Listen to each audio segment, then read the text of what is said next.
There was once a boy forgotten in the fields. Not in a palace. Not in a school of prophets. Not among warriors. But in the quiet hills of Bethlehem. His name was David. He was the youngest son of Jesse, small, unnoticed, overlooked. While his older brothers stood tall and strong, trained for battle, David spent his days tending sheep. The sun burned his skin, the wind toughened his face, the wilderness shaped his spirit. But what no one saw was that God was watching. While David guarded sheep, he learned to guard his heart. While he chased away lions and bears, he learned courage. While he played his harp under the stars, he learned worship. And heaven listened. One day God spoke to the prophet Samuel and said, "Go to Bethlehem, I have chosen a king." But Israel already had a king, Saul. Yet Saul had lost God's favor through disobedience. So Samuel went to Jesse's house. One by one, Jesse presented his sons. Tall, strong, impressive. But God whispered, "Man looks at the outward appearance, but I look at the heart." 7 sons passed by. "Is this all?" Samuel asked. "There is still the youngest," Jesse said, "but he is keeping the sheep." Keeping the sheep. The forgotten one. They brought David in, dust on his feet, shepherd's staff in hand. And God said, "That's him."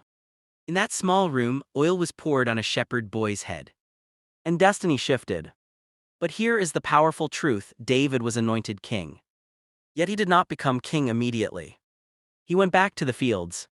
Sometimes God anoints you before he promotes you. Years later, a giant stood on a battlefield. His name was Goliath. 9 feet tall. Armored in bronze. Voice like thunder. For 40 days he mocked Israel. King Saul trembled. The army hid.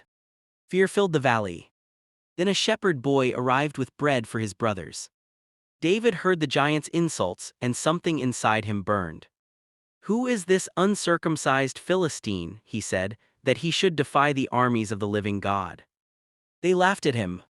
"You are just a boy." But David remembered the lion. He remembered the bear. He remembered the faithfulness of God. He refused the king's armor. Instead, he took 5 smooth stones, 1 sling, and faith. Goliath laughed when he saw him. But David ran toward the giant, not away. And with 1 stone, the giant fell. The valley that echoed with fear now thundered with victory. David became a hero overnight. Songs filled the streets. Saul has slain his thousands and David his tens of thousands.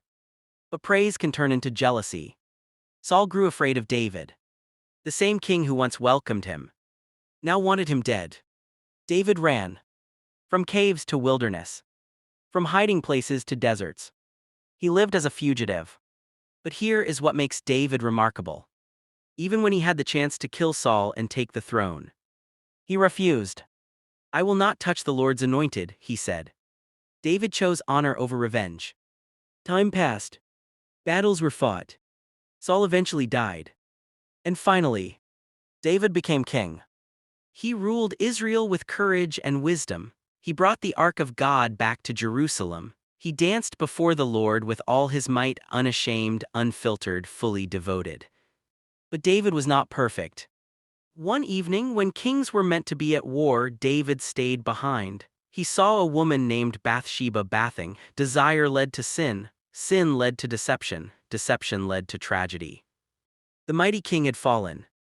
And when the prophet Nathan confronted him, David did not make excuses. He did not blame others. He broke.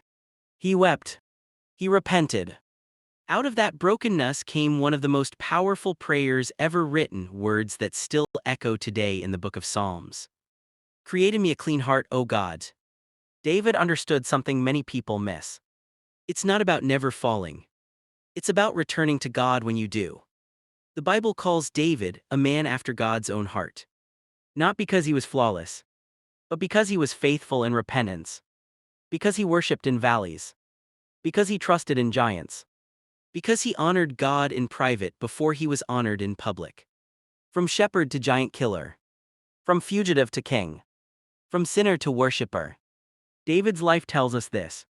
God does not choose the most qualified. He qualifies the chosen. Maybe you feel overlooked. Maybe you are still in the fields. Maybe your giant looks too big. Remember David. Your field may be your training ground. Your giant may be your promotion. Your cave may be your character development. The same God who saw a shepherd and called him king sees you. And your story is not finished. If you like this video, please subscribe, like, and drop your comments.